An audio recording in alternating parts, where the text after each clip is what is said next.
علی عظیم ہیں، علی کے اوصاف گوناگوں ہیں۔ علی کی آغوش میں جب تربیت پاتا ہے کوئی اور پھر علم کو عمل کے پیکر میں ڈھالتا ہے تو عباس بنتا ہے۔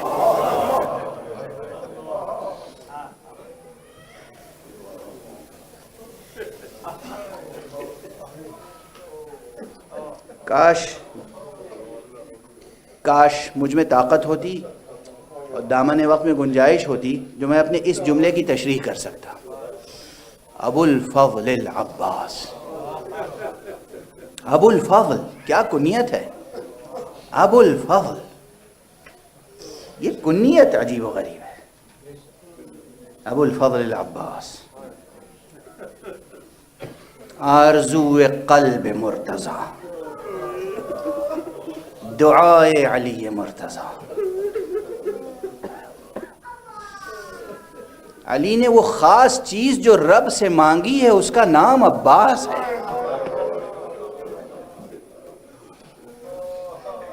کس طرح تربیت کی ہوگی، کس طرح تربیت کی ہوگی، کیا کیا تربیت کی ہوگی۔ وہ جو میں نے پہلی یا دوسری مجلس میں کہا تھا اس وقت پھر صرف دہرا دوں، عباس وہ شخصیت ہیں، عباس وہ سیرت ہیں جہاں صفات ہی صفات ہیں، موصوف نظر نہیں آتا، صفت نظر آتی ہے۔ عباس وفادار نہیں ہے، عین وفا ہے۔ عباس شجاع نہیں ہے، عین شجاعت ہے۔ عباس کریم نہیں، عین کرم ہے۔ عباس بھی عباس ہے۔ بس کیا عرض کیا جا سکتا ہے، آقا عباس کے فضائل بھی دنیا کے سامنے کہاں ظاہر ہو سکے۔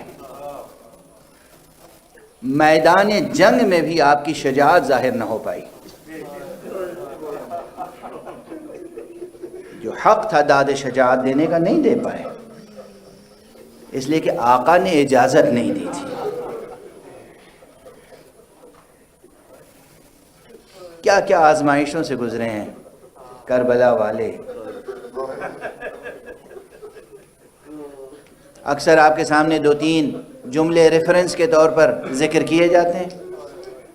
عباس شجاع تھے، بہادر تھے، عالم تھے، اہل توحید تھے، اہل تحقیق تھے۔ آپ کی توحیدی بصیرت کی گواہی امام جعفر صادق علیہ السلام نے دی ہے۔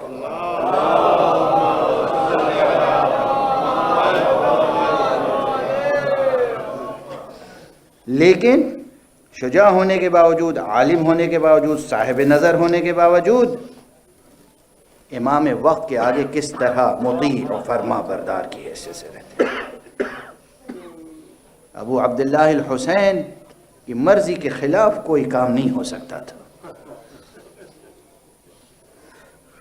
2 محرم سے لے کر اور عاشورہ تک بار بار موقع آیا ہے کہ جہاں حضرت عباس تلوار کھینچنا چاہتے تھے مگر آقا حسین نے منع کر دیا۔ پہلی منزل وہ ہے کہ جب دریا کے کنارے سے خیمے ہٹائے جا رہے تھے، زہیر قین کو جلال آ گیا، ساتھ میں رہنے والے اصحاب کو جلال آ گیا۔ یہ کیسے ممکن ہے؟ ہم پہلے پہنچے ہیں دریا کے کنارے، ہم خیمے لگائیں گے، ہمیں کون روک سکتا ہے؟ زہیر نے کہا، زہیر قین، کہ ابھی یہ مخالفین کا مجمع مختصر ہے، دشمنوں کی تعداد کم ہے، ابھی ہم ان پہ غالب آ سکتے ہیں، اس لیے خیمے نہیں ہٹیں گے، ابھی جنگ ہونی ہے تو ہو جائے۔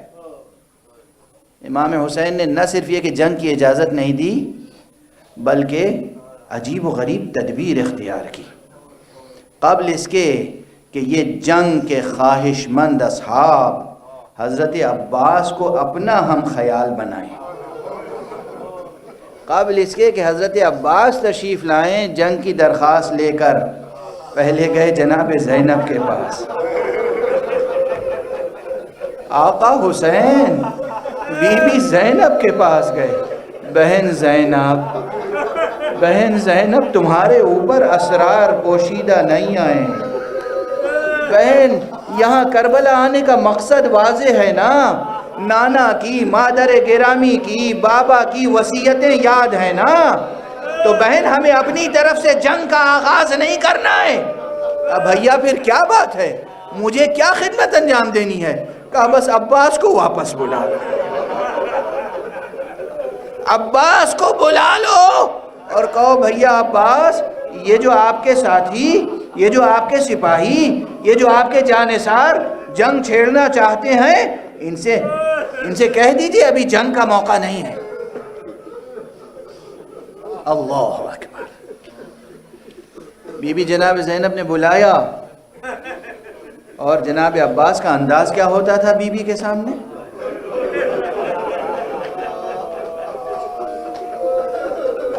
جناب زینب کو اپنی مادر گرامی سے زیادہ رتبہ دیتے تھے عباس. آقا حسین اور بی بی زینب دونوں کے آگے غلام کی طرح رہتے تھے عباس. اجرکم علی اللہ. خدا آپ کو کسی غم میں نہ رلائے سوائے غم حسین. آپ کی آنکھیں غم سید الشہداء میں کبھی خشک نہ ہوں. 2 محرم گزر گئی، 4 محرم آئی، دشمنوں کی تعداد میں اضافہ ہوتا رہا، یہاں تک کہ 9 محرم آئی. 9 محرم کو دشمن خیمے کے قریب آ گئے اور جنگ کے ارادے سے آئے. دشمن خیمے کے قریب آ گئے اور جنگ کے ارادے سے آئے. یہ موقع وہ تھا کہ جب جناب عباس نے آ کے بس ایک جملہ اس طرح کہا، آقا دشمن خیمے کے قریب آ گئے ہیں، جنگ کا ارادہ رکھتے ہیں. گویا کہ اب موقع نہیں ہے کہ آپ مجھے جنگ سے روکیں. مگر جناب سید الشہداء نے کیا فرمایا؟ بھیا عباس جاؤ پوچھو تو صحیح کیا سبب ہے، اور اگر ممکن ہو تو 1 شب کی مہلت لے کر.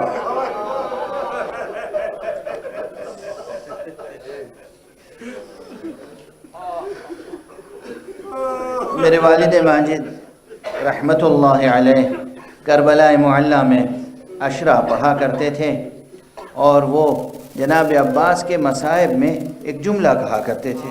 وہ جملہ میں آپ کے خدمت میں دہرا رہا ہوں. پروردگار ان کی روح کو بلندیاں عطا فرمائے.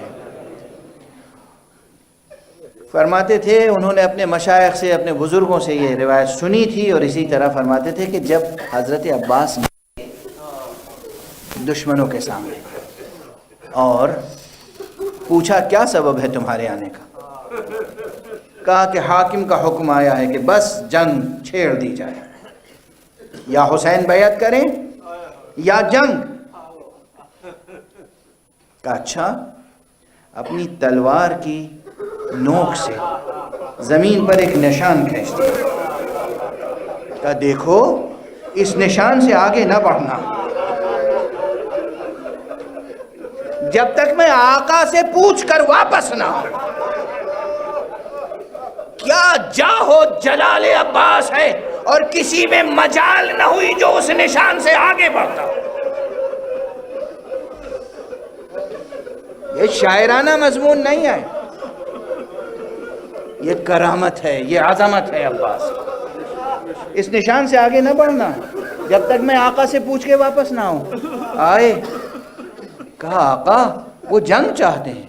کہا جاؤ، تم تو جانتے ہو عباس مجھے نماز سے کیسا عشق ہے، مجھے عبادت خدا کا کیسا ذوق ہے، مجھے تلاوت کلام پاک کی کیسی خواہش رہتی ہے، کیسی آرزو رہتی. جاؤ، یہ زندگی کی آخری رات ہے، 1 شب کی مہلت لے کر آؤ تاکہ ہم شب بھر عبادت خدا میں بسر کریں. یہ کام بھی آقا نے حضرت عباس سے لیا. بس اب اگر اس طرح بیان کرتا رہوں گا تو کافی وقت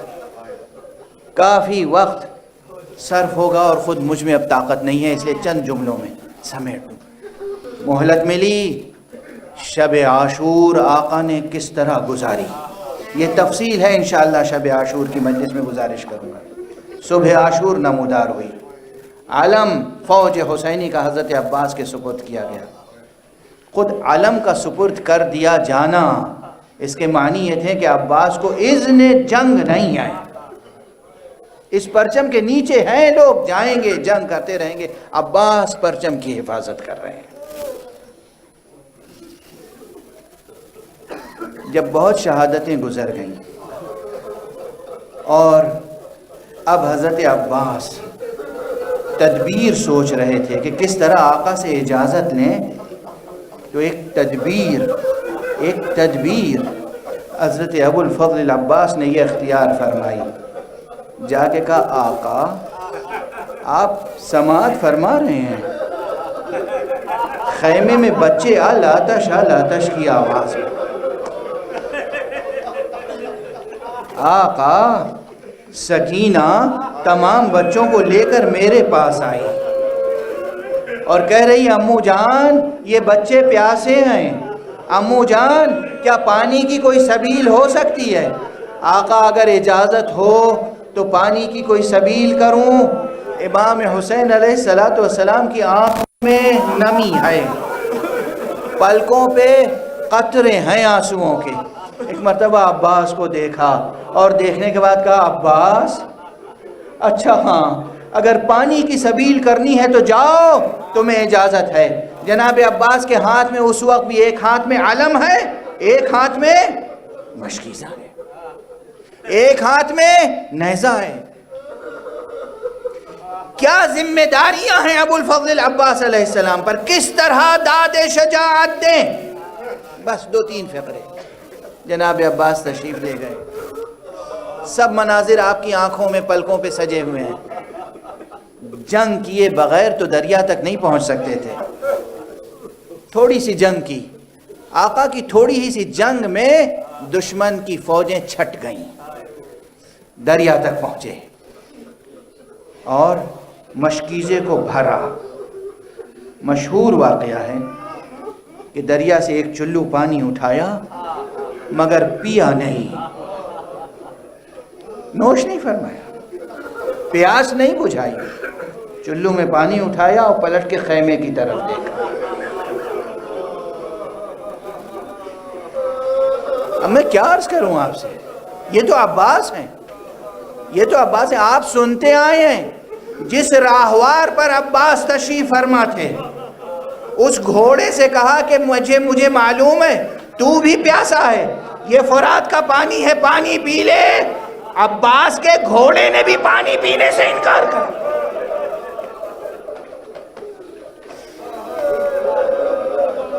کیا کیا مناظر ہیں کربلا میں۔ لیکن جب سرکار وفا، پروردگار وفا ابو الفضل العباس واپس آ رہے تھے خیمے کی طرف، تو بس ایک ہی فکر تھی، کسی صورت سے یہ مشک خیمے تک پہنچ جائے، کسی صورت سے یہ پانی خیمے تک پہنچ جائے، کسی صورت سے یہ پانی پیاسے بچوں تک پہنچ جائے۔ دشمنوں نے گھیرا ڈال کے حضرت ابو الفضل العباس پر ہر طرف سے تیروں کی بارش کی۔ ایک مرتبہ ایک تیر آ کے مشکیزے پر لگا، پانی بہنا شروع ہوا، عباس کی امید ختم ہو گئی، اور جب امید ختم ہو گئی تو رخ بھی بدل دیا۔ اب خیمے کی طرف رخ نہیں تھا، دوبارہ جنگاہ کی طرف رخ کیا۔ جس قدر جہاد کر سکتے تھے کیا، مگر کرتے کیسے؟ اس لیے کہ حضرت ابو الفضل عباس کے دونوں شان قلم ہو چکے۔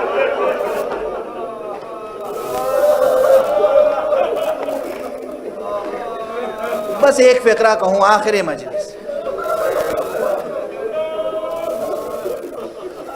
میں کہہ چکا ہوں محرم میں گریہ کرنے کے لیے کسی بیان کی ضرورت نہیں ہوتی، مگر ابھی میں ایران گیا تھا، کاشان گیا تھا، اپنے بزرگ استاد اور پیر و مرشد کی خدمت میں گیا تھا، انہوں نے پھر یہ جملہ مجھے سنایا اور اس لیے آپ کی خدمت میں سنا رہا ہوں۔ کہ ایک خطیب تھا، اس نے خوب مجلس پڑھی مصائب حضرت ابو الفضل کا تذکرہ کیا اور اس کے بعد خوب گریہ ہوا، خوب لوگوں نے ماتم کیا، خوب بی بی ام البنین کو پرسا دیا۔ لیکن جب وہ گھر آیا، سو گیا، تو اس نے خواب میں دیکھا کہ حضرت ابو الفضل تشریف لائے ہیں اور فرما رہے ہیں کہ تو نے میرے مصائب کا حق ادا نہیں کیا۔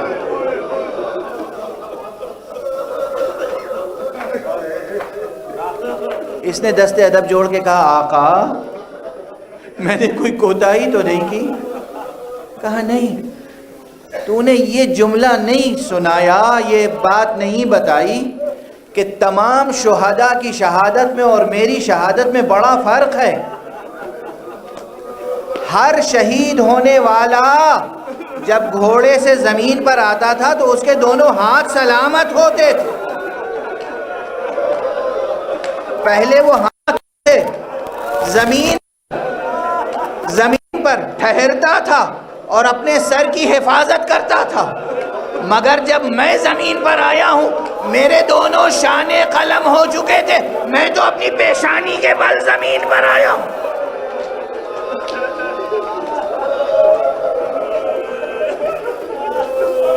اجرکم علی اللہ۔ بس ایک فقرہ اور یاد آ گیا، اور وہ علامہ سید مہدی بحر العلوم کا فقرہ ہے۔ عزیزو، شاید 1 یا 2 برس قبل یہیں باب المراد کے عشرے میں ذکر کر چکا ہوں یہ جملہ۔ دعا فرمائیے پروردگار اس بارگاہ باب المراد کو معمور رکھے اور اس کی تعمیر میں اور مسجد کی تعمیر میں جو رکاوٹیں ہیں دور ہو جائیں۔ پروردگار اس خدمت کو جناب حضرت حجت الاسلام والمسلمین مولانا ذوالقدر رضوی صاحب کے اور ان کے ساتھیوں کے ہاتھوں سے قبول فرمائے۔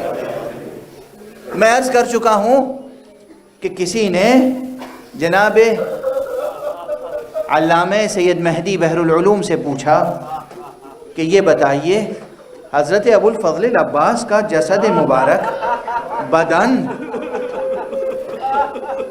دراز تھا، بلند قامت تھے، خدا نے سرفراز بنایا تھا، قوی ہیکل تھے، لیکن ان کی قبر کی تعویذ دیکھی چھوٹی سی ہے۔ یہ بتائیے یہ قبر چھوٹی کیوں ہے؟ جناب علامہ بحر العلوم تڑپ اٹھے، کہا تمہیں معلوم نہیں عباس پر کیا ستم ہوا ہے؟ عباس کے دونوں شانے تو پہلے قلم ہو گئے تھے، مگر حسین کے ذبح ہونے کے بعد عباس سے کینہ رکھنے والے عباس کے لاشے پہ گئے، عباس کے لاشے کو ٹکڑے ٹکڑے کر دیا۔ اس لیے جب سرکار امام زین العابدین دفن کر رہے تھے ٹکڑوں کو جمع کیا، چھوٹی سی قبر میں دفن کیا، چھوٹی سی تربت بنائی، اس لیے عباس کی تربت عباس کے قد و قامت کے مطابق۔ واہ حسین واہ علی